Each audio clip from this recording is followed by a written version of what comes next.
Difficile à croire, en plein combat, Anthony Smith a donné ses dents à l'arbitre. Voilà l'ampleur des dégâts. Ce n'était pas qu'un combat, une épreuve brutale d'endurance, de cœur et de douleur. Smith fut à la hauteur de son surnom Lionheart.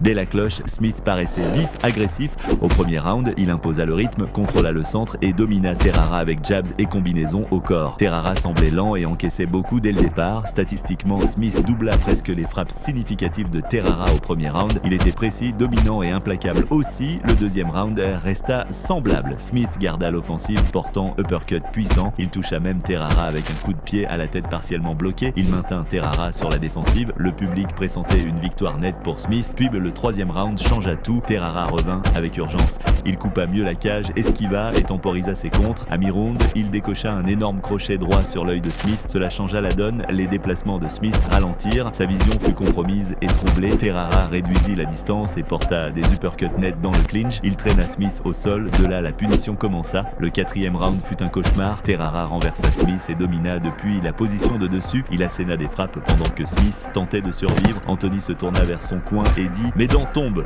Pourtant, il refusa d'abandonner. Son visage était défiguré, un œil gonflé, le nez ensanglanté, la bouche brisée. Le cinquième round porta le coup final. Terrara le plaqua, prit la monture et déchaîna l'enfer. Smith ne se défendait plus. L'arbitre intervint. TKO pour Terrara. Après le combat, Smith fut transporté à l'hôpital avec un os orbital et le nez fracturé sous observation. Il fut opéré en urgence. Les médecins décrivirent l'état comme sérieux mais stable. Des examens complémentaires furent réalisés pour évaluer les lésions et la trajectoire des impacts. Un protocole de rééducation buccale et ophtalmologique fut mis en place, incluant chirurgie reconstructive, antibiothérapie et suivi neuro-ophtalmologique. Sa famille resta à son chevet tandis que le staff médical coordonnait soins.